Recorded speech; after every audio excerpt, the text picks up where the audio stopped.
When Aaron Walters lost his beloved fiancée, Emily Grant, in a mysterious house fire, grief twisted into obsession. Convinced that Clara West, a quiet London photographer, was the killer, he abducted her, imprisoned her for nearly 3 years, and tortured her for a confession she could never give. But the real truth was even more disturbing. Clara hadn't taken anything from him, she had simply ignored him. And that drove him mad. Aaron Walters stood alone in the wreckage of the brownstone he and Emily had bought together just months earlier. The scent of burned wood lingered in the air, despite the rain that had soaked the ashes days ago. Blackened walls and shattered glass reflected the chaos that had swallowed his world in one cruel night. Fire investigators told him it was an accident. Old wiring in the kitchen. Most likely, a tragedy, they said. Nothing more. But Aaron couldn't believe that. Not when the love of his life had burned inside that home, in the very place they had planned to raise a family.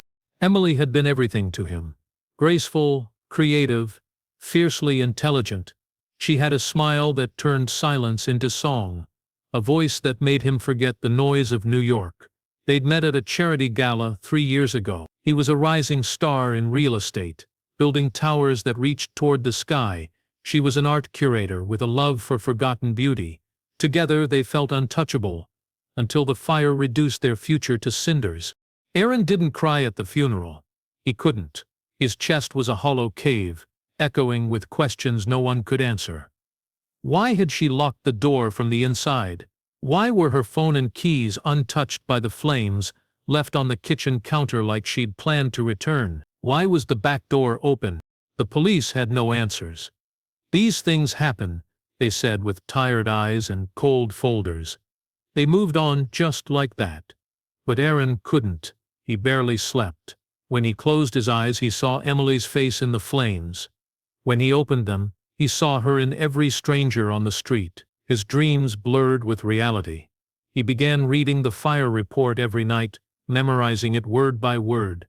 His friends told him to let go. But how could he let go of something that didn't make sense? He became obsessed. Each piece of information turned into a clue, each memory a puzzle. He revisited every person Emily had worked with, every acquaintance she'd ever mentioned.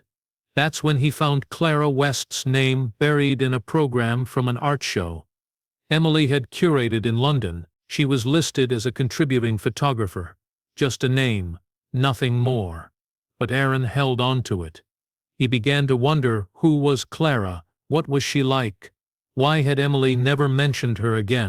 That small omission grew into a theory, then a conviction. What if Clara had wanted Emily for herself? What if Emily had rejected her, and Clara hadn't taken it well? The idea was irrational, but Aaron didn't feel irrational. He felt certain Clara had slipped through the cracks of everyone's attention, but not his. Not anymore. As grief fermented into obsession, Aaron's love twisted into something far darker. The world moved on, but Aaron's heart stayed behind in the ash-covered ruins. He no longer wanted peace. He wanted answers, and if no one would give them to him, he would find them himself.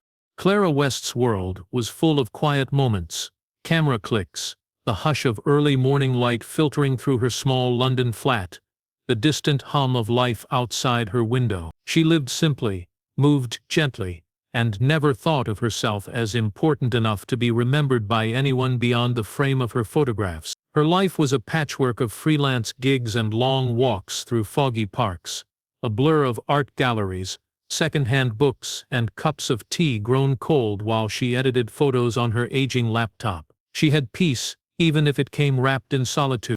She had no idea that across the ocean, someone was watching her life with a magnifying glass held by obsession. In New York, Aaron Walters stared at her photographs online, each image a piece of a puzzle he believed only he could solve. The pictures were haunting, shadows of strangers, abandoned staircases, windows glowing in the dusk. To anyone else, they were art.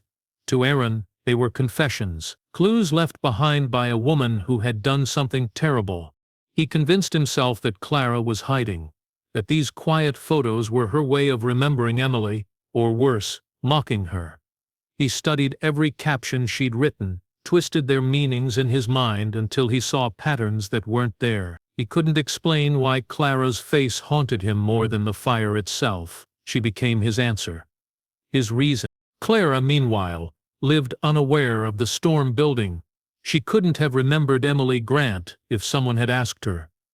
The two had exchanged maybe a dozen words during an art exhibit in 2012. Clara had submitted a few photographs for a group show. Emily had complimented her work, thanked her for contributing, and moved on. It had been one evening, one of many. Clara had forgotten it entirely, but Aaron hadn't. He clung to that forgotten night like a shard of glass, sharp and blinding. He believed it was where everything had begun. And in his unraveling mind, Clara's indifference to Emily's memory was not innocence. It was proof of guilt. Clara occasionally felt like she was being watched. Once or twice, she noticed a man lingering across the street. But in London, that wasn't unusual. People passed. People paused. Still, there were moments that unsettled her. Her mailbox left open, a missed call from an unfamiliar UN number, a lingering feeling that her world was being skimmed by someone else's eyes. She told herself she was imagining things. That she worked too much, slept too little, and needed a break. She booked a weekend trip to Brighton to clear her head, thinking salt air and distance might ease her mind. She never once thought she was in danger. She didn't know her name had been written, again and again, in someone's notebook halfway around the world. Aaron had already decided she was guilty. The justice system had failed him. The fire report had failed him. Now, he believed it was his responsibility to bring the truth into the light. And in his mind, Clara West wasn't just a woman with a camera. She was the reason his world had turned to ash. And soon, she would pay for it. The morning Clara disappeared was gray and still, like the world itself was holding its breath. She stepped out of her flat in Camden with her camera slung over her shoulder and a to-do list on her mind. Nothing extraordinary, just another freelance assignment. She was on her way to meet a client at a cafe near King's Cross, someone she had only spoken to online. The job offer had seemed legitimate, a brand looking for a photographer for an upcoming travel campaign. The message was polite, the pay generous, the brief professionally written. Clara had no reason to question it. But behind that message was Aaron Walters, masked by a fake identity, carefully crafted to earn her trust. She didn't notice the car idling on the opposite side of the street. She didn't see the man watching her from behind tinted windows. She couldn't feel the trap closing in. Her thoughts were on the lighting forecast, and whether she should have brought a spare lens. She had no idea that she was walking into a disappearance so seamless, so calculated, that not even the CCTV cameras would catch its full truth. Aaron had planned every step. He had used a private charter service under an alias, bribed an airport official, and chosen a cargo terminal with minimal oversight. Clara never stood a chance. The moment she entered the meeting location, a quiet, out-of-the-way photography studio, the world swallowed her whole. There was no struggle, no screams, just silence. She faded into the undercurrent of a city that never stops moving. When Clara didn't return that evening, her friends assumed she'd been caught up in work. When she didn't reply to texts, they thought she needed space. She often did. But when she missed a dinner with her sister 2 days later, alarm bells rang. Calls went unanswered. Her phone was off. Her flat was untouched. Her equipment bag was missing. Her last known location, according to a cafe's security footage, was just a short walk from the address she had shared. London police began searching, but there were no signs of a break-in, no witnesses, no obvious suspects. Her social media went silent. Bank cards inactive. No passport scans at airports. It was as if she had vanished into thin air. Aaron watched the news coverage from the farmhouse in upstate New York, where Clara now lay sedated in a soundproof room below ground. Her face appeared on missing persons bulletins, her name spoken with urgency by concerned anchors. But none of that reached her. In the haze of confusion and drugged sleep, she didn't know where she was or why. She floated in and out of consciousness, her body aching, her thoughts clouded, her memories beginning to flicker like broken film. Aaron told himself it was necessary. He believed justice required sacrifice, and that Clara's silence would break under pressure. He didn't feel guilt, he felt purpose. As the world searched for Clara West, Aaron believed he had found her true identity. In his eyes, he hadn't kidnapped a stranger, he had captured a killer. And no one had any idea. The walls around Clara were cold and featureless, thick concrete stained with dampness and time. There were no windows, no sound from the outside world. She had lost count of the days, maybe even weeks. Time was slippery here, measured only by meals slid through a hatch in the heavy door, and the intermittent buzz of the single ceiling light that flickered just enough to unsettle her. Her first memory after waking was confusion, then fear, then pain. Her wrists had been sore from restraints, her head throbbing from whatever substance had been used to knock her out. When she tried to scream, her voice came out dry and small, her throat burned. There were cameras in the corners, blinking red like unblinking eyes, but no one came. No one answered. It was only after 2 days of silence that the voice finally reached her, distorted by a speaker, hollow and cold. "Tell me what you did to Emily." Clara didn't understand. She thought it was a mistake. She asked who Emily was. But her captor didn't believe her. The voice returned again and again, always with the same question, always with the same accusation. The more she denied, the angrier it became. She had no name for the man. She didn't know it was Aaron. She had never even seen his face. His presence was a shadow, a force. He controlled her food, her sleep, her air. Sometimes he left the light on for days, making it impossible to rest. Other times he plunged her into darkness for hours on end. The silence would stretch until she begged to hear even the accusation again, just to break the void. At first, Clara tried to remain calm. She recited facts in her mind to anchor herself, her name, her address, her mother's phone number. But over time, her voice began to shake. Her confidence thinned. She began to question her own memory. Who was Emily? Had she met her once? Had she forgotten something important? Was this nightmare somehow her fault? Aaron's world had narrowed to this basement. He watched Clara like a scientist watching a lab rat. He documented their reactions, timing her responses, testing how long she could go without food, how many hours of light or darkness would make her cracked. He told himself he wasn't a monster. He was seeking justice. Her defiance was proof of guilt. Her confusion was part of the game. In his fractured mind, Clara wasn't a woman anymore. She was a vessel for the truth he believed was hidden. But Clara wasn't breaking. She cried, she pleaded, she screamed, but she never confessed. Because there was nothing to confess. She didn't know who Emily truly was. She didn't know why she was being punished. And that made it worse. She was trapped in a waking nightmare, held prisoner by a man who had rewritten her life without her consent. Outside, the seasons changed. But in the basement, time stood still. Clara began to wonder if anyone was looking for her, if the world had moved on, if her absence had simply folded into the background noise of life. She didn't know how long she could last, and Aaron didn't care how long it took. He believed the truth would come, even if he had to carve it out of her. Aaron Walters no longer resembled the man who had once stood proudly beside glass towers, cutting ribbons and closing multi-million-dollar deals. By 2016, he was a ghost, wrapped in expensive suits, eyes hollow with sleepless nights, pacing through empty rooms that once echoed with ambition. His empire had begun to crumble, slowly at first, then all at once. He missed meetings, forgot investor calls, projects stalled, emails went unanswered. His team whispered behind closed doors, unsure how to confront a man unraveling in plain sight. He told them he was grieving. They believed him for a while. But grief had long since hardened into something else. Aaron no longer trusted anyone. He installed surveillance cameras in his own office, fired assistants who asked too many questions, stared at his monitors late into the night, mumbling to himself about patterns, and evidence.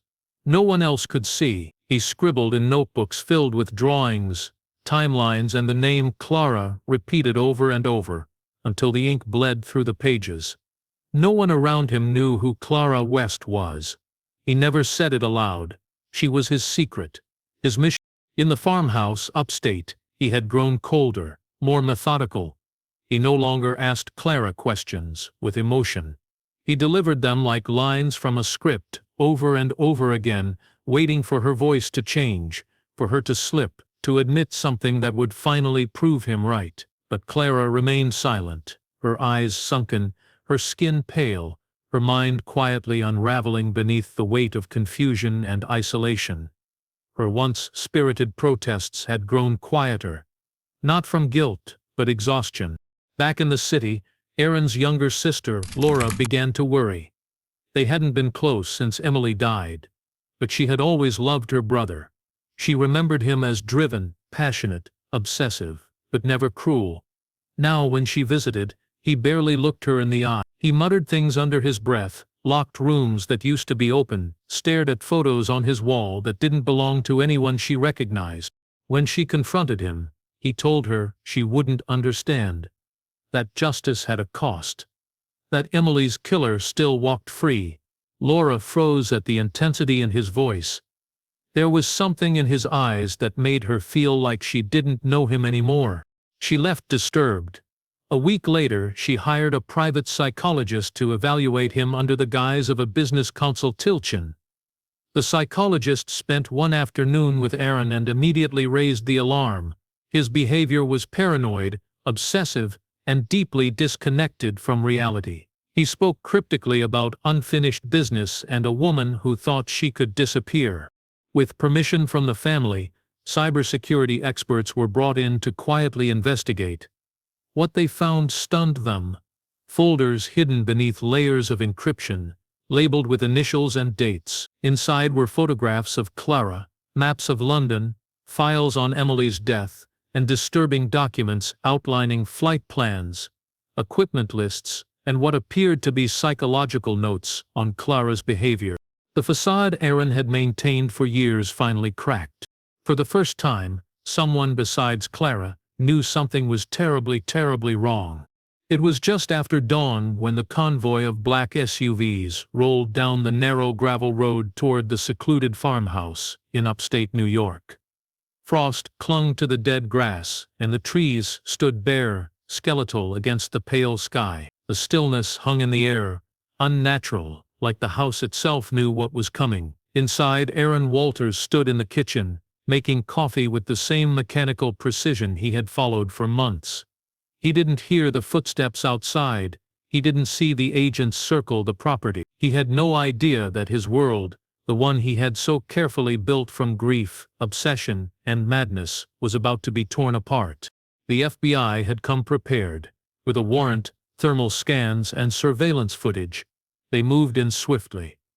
When they broke the door open, Aaron didn't fight.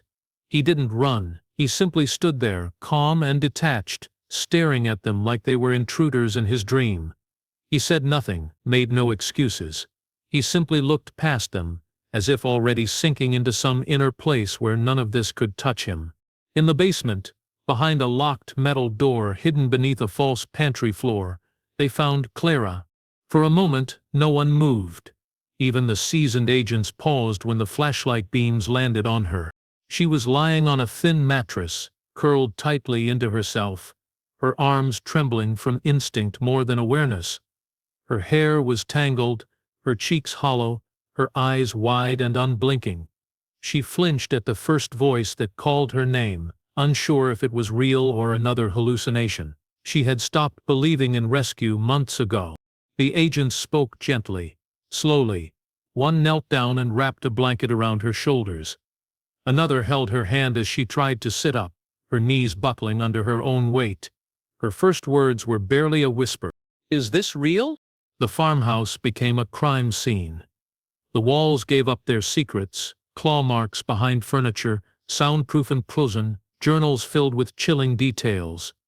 Aaron had documented everything. He called them interrogation records, complete with dates, Clara's reactions, and bizarre notes like "no emotion, ilt," and "still refuses to remember." There were recordings, video files, drawings of Emily's face surrounded by flames, a timeline that began with the words, "She took her from me." At FBI headquarters, the evidence was overwhelming. Aaron was booked without bail. During his first interrogation, he spoke in riddles, smiling when he mentioned Emily, falling silent when asked about Clara. When shown photos of her at the time of rescue, he stared at them for a long moment before calmly saying, "She's still lying." Clara was taken to a hospital in Manhattan. She underwent days of physical treatment, weeks of psychological care. She barely spoke at first. The sound of doors closing made her flinch. The sight of concrete walls made her cry. But as the days passed, she began to reclaim pieces of herself, small trembling pieces of identity long buried beneath captivity. The world now knew her name. She was not a ghost, not a theory in a madman's journal. She had survived. And Aaron Walters, once a titan of steel and glass, had become a symbol of how far grief can rot when left unchecked. The courtroom was silent as Aaron Walters entered in handcuffs, dressed not in his usual tailored suits, but in the plain beige uniform of a federal inmate. His face was blank, eyes forward, shoulders square as if this were just another boardroom to command. The people watching, journalists, former colleagues, strangers who had followed the case with morbid curiosity, held their breath. Somewhere near the back, Clara sat with her sister beside her, her hands clenched in her lap, her body still too thin, her eyes shadowed with a trauma no verdict could erase. The prosecution laid out everything: the forged documents, the abduction, the basement, the torture, the notes, obsession. Piece by piece, they painted Aaron not as a man mourning a fiancée, but as one who let grief mutate into delusion. He had created a fiction so vivid, so relentless, that he'd destroyed two lives, one with fire, one with darkness. Clara didn't testify. Her statement was read aloud by the prosecutor. It spoke not of revenge, but of confusion, of lost years, of the strange guilt of surviving something senseless. She had done nothing to deserve it. She hadn't even remembered Emily's name, and yet, for 96 days, she had been punished for a crime that never existed. Aaron's defense tried to argue mental instability. Psychiatrists described his behavior as deeply delusional, driven by a fixed belief that Clara had killed Emily. But even under psychological evaluation, he refused to show remorse. He never once admitted she was innocent. Instead, he repeated a single line again and again: "She knows what she did." But the truth was, even Aaron didn't know what she'd done, because she hadn't done anything. As a formality, the fire that killed Emily Grant was reinvestigated. New forensic techniques were applied to old evidence. What they found ended the mystery once and for all. A toppled candle in the living room. A spilled bottle of alcohol. Emily had been drinking that night, alone. Her phone was left in the kitchen. A fire started when she knocked over the candle and fell asleep. By the time she woke, the smoke was too thick, the back door already engulfed. The fire had been a tragic accident. No third party, no foul play, just one misstep, one locked door, one moment too late. The verdict came quickly: guilty on all counts.